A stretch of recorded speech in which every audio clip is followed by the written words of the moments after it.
Hey, what's up, guys, and welcome to Talk4, the quickfire podcast where we ask four great questions to unique and interesting people. Behind the mic today on Talk4 is your host, Skupien, that's me, and our special guest for today, JJ Racaza, who will be answering our questions today.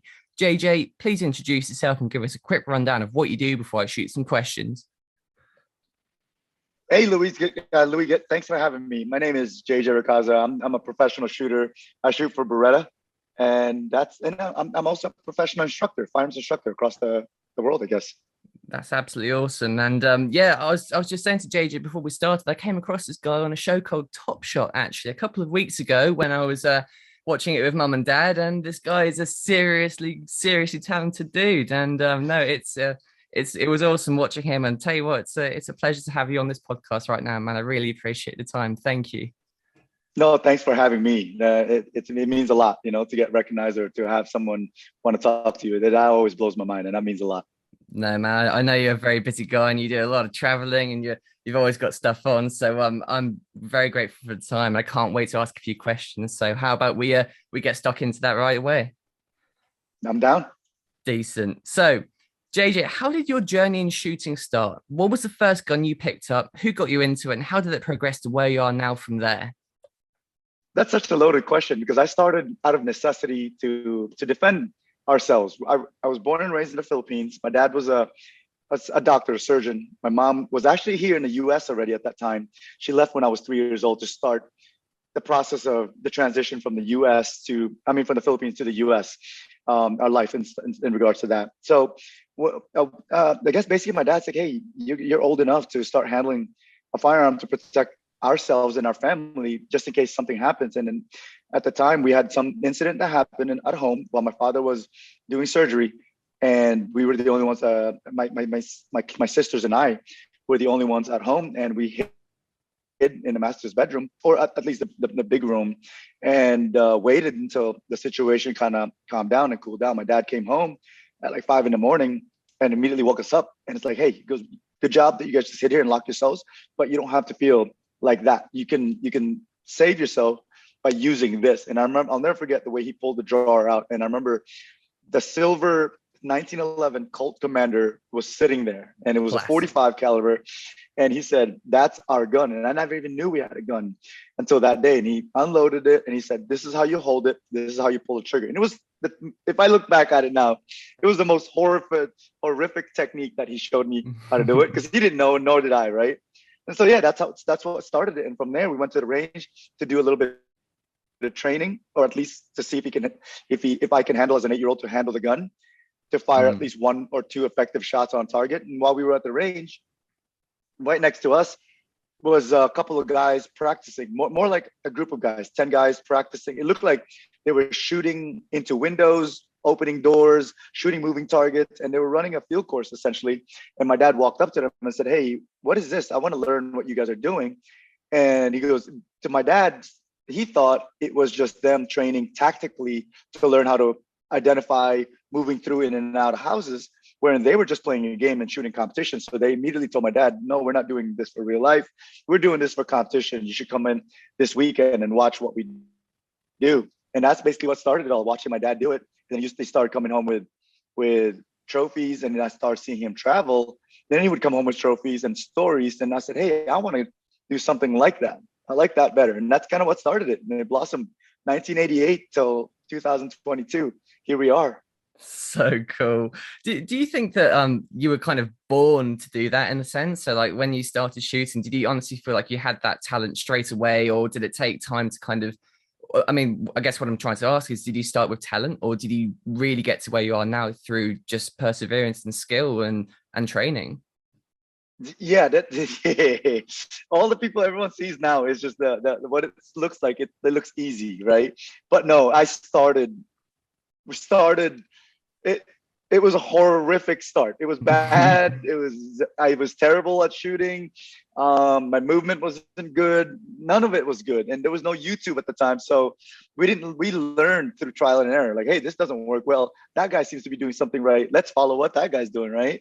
So cool. Everything was a lot of, really the craziest thing is, hey, how do you stay motivated, right?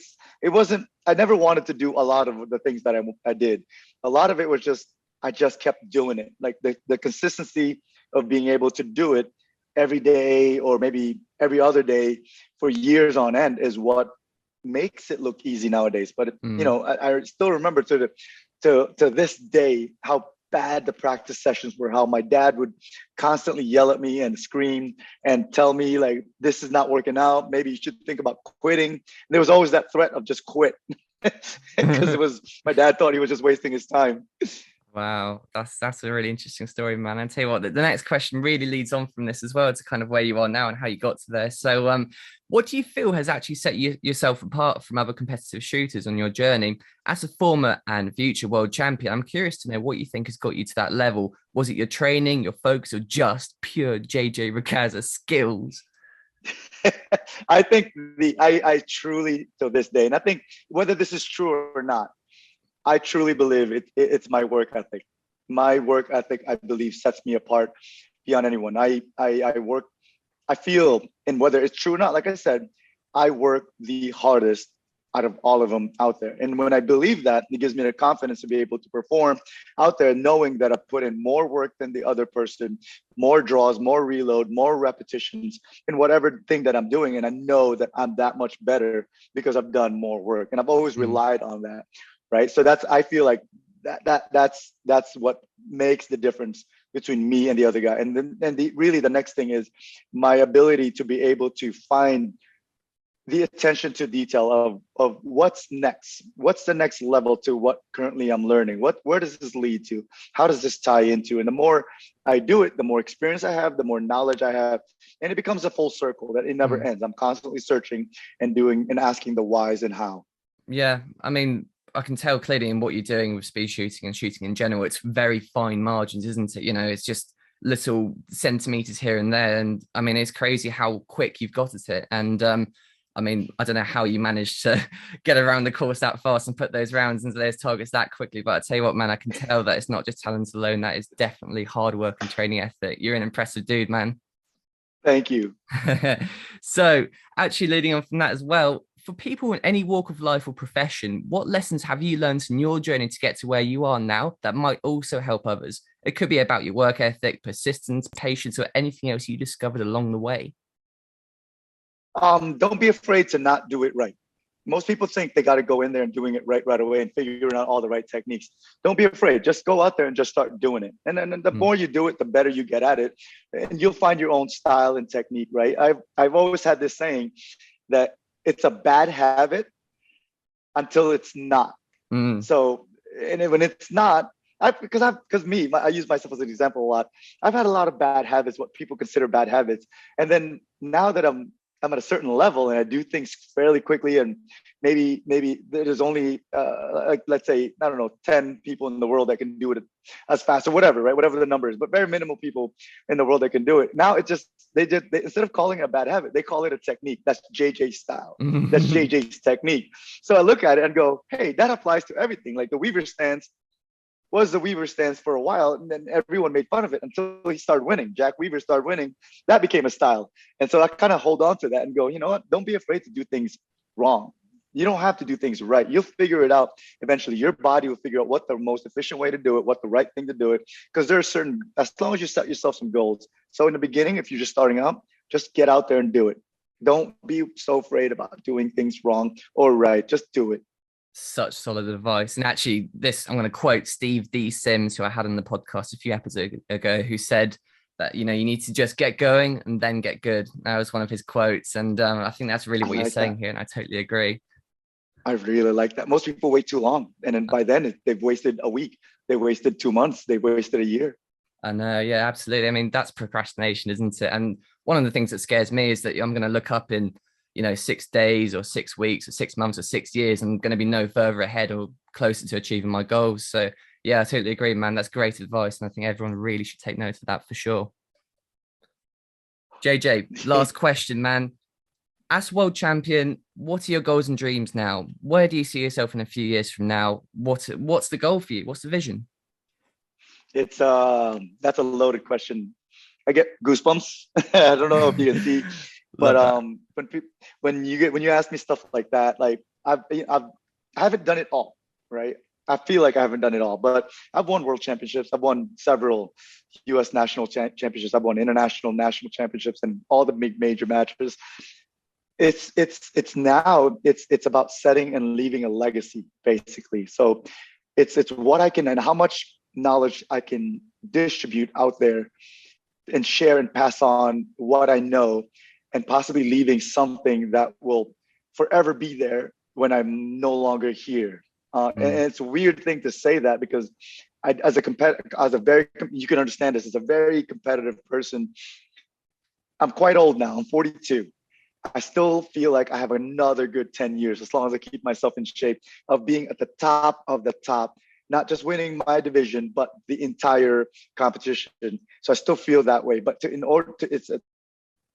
understand that eventually your body breaks down, your eyesight breaks down, or whatever, you just get old, and there's another, the chapter turns and there's another future coming in. I would love to be a part of some of those future and to hear that I was able to help him or her through her journey or his journey to win a national championship or to win a world championship, and then leave a technique, leave a book, or leave something that was a part of the industry at one point, and forever be remembered as one, not only one of the greatest shooters out there, but really to have a positive impact in people's lives. So good, man. But you know what? I don't know if I agree. I could see you at 100 years old rolling around the course, hitting targets left, right, and center, and showing everyone up. I can see that happening, man. It'll never stop. My wife says, you think you're going to retire, but you're not. Definitely not. Of course, you're going to be slinging lead for as long as you go. 100%. You can just tell now, can't you? 100%. I will never stop. Actually, talking about that, one more question before we finish up. Is there a book coming or anything like that? So yeah, it's a really weird book. Most people, my idea of a book was going to be an instructional book where I was going to teach and show techniques and stuff like that. And it's evolved. The more I write this, the more it becomes more of a story. I'm a storyteller, I guess. And I like to tell the stories of my struggles, because I get a lot of questions of how do you become a sponsored shooter? How do you make a living out of this? And I'm the worst person to ask on that. So anyway, the way I tell my story and the way I roll my techniques in there all talks about the failures that I've had in my life. And then it turned into a big lesson through my career, and which turned into maybe a national title or a world championship title. And so the way I've written my book per se, whenever it decides to come out, whenever I finish it, it's going to be a story. It's going to be kind of like an autobiography, but there's a lot of lessons learned throughout there, my experiences throughout. So I think it's a little bit different. I've always been tentative on writing a book because I didn't want to share my techniques because I was that competitive. But yeah. I've come to a point now where I'm like, the techniques can be out there. You still have to execute them under pressure. So it boils down to that. So basically, yeah, there is a book coming out. Don't know how long it's going to take. It's maybe a year, maybe 2 years down the road, but I don't know. There's more to the story too, in regards to the title of the story, how my life kind of came about. I'm excited. I'm hoping it comes out the way I perceive it to come out, right? And cool. You don't know when it's right and how it's going to be perceived until you release it, I guess. So right now it's just a dream. And until it becomes an end goal.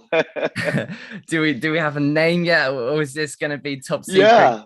Top secrets, until it releases, or have you got the idea for it yet? I have an idea, and there's a little story behind it, and really it's because of the way I was raised and the way this whole career kind of blossomed. It's either win or quit.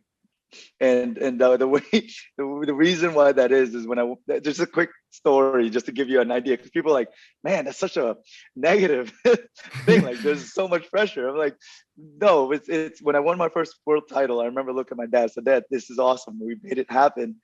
And he looks at me and he goes, hey, I have to apologize, right? And I'm like, apologize for what?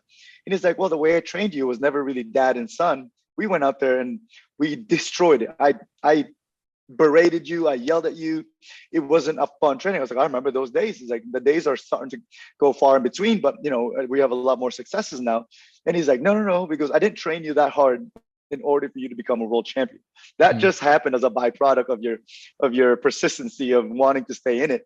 But I trained you that hard because either there were two things. You were either going to start to win and make something of yourself, or second, really, I really wanted, the main purpose was I was going to train you so hard because my dad, we didn't have the financial resources at the time to keep up for both of us to shoot. He loved the sport. So he had to stop in order for me to give me an opportunity to see where I could go with it. Whether there was no money in the sport at the time, but I just loved it so much and enjoyed watching me progress. So he had to quit. And so since he quit, he was going to train me as hard as he would have trained himself. Right. And then he goes hoping that I would quit and he could come back into it. Like it was going to be miserable training no matter what. So there was two reasons. Like, yeah, either you were going to quit or you were going to win. And I said, man, I really like that. There was no other option but to win. Right. The other option was to quit. And I didn't want to quit. So just keep winning somehow. Work harder. It equated to winning. So that's why right now I'm playing with it. It seems to kind of stick with me for now, but it's either quit or win or quit. I'm still playing with it. I love it, man. I tell you what, you got to make sure that you're shipping these books to the UK because I want to be first in line for one of them, man. I want to see it. That's cool. Thank you, Louis. I appreciate that. Excellent, man. So that is our 4 questions done for today. And before we wrap it up, it is time for the shameless plug. JJ, feel free to take a minute and promote anything you're working on, want people to take a look at, just something you believe in. Nothing. Just you know what? Just go out there and check my Instagram, JJ Racaza, at JJ Racaza. That's it. And sooner or later, I'll be able, with all this pandemic starting to slow down, I'll be traveling again and I'll be training with a bunch of guys in Europe and being able to teach and doing my rounds internationally. Right now, I'm stuck in the US. But yeah, that's basically it, man. I don't really have much plug. Like check out Beretta, my sponsors and stuff like that. Those are always good. If you're looking for Red Dot, Seymour Systems is my Red Dot system that I go to. I've been using for 20 years. So yeah, that's it. Keep it simple. Nice. Brilliant. JJ, thank you so much for joining me today for the Talk4 podcast. It has been a pleasure having you on and thank you for your time. Louis, thank you so much for having me. Brilliant. Thank you guys for listening. See you in the next episode and don't forget to like, subscribe and leave your thoughts in the comments. Signing off for now.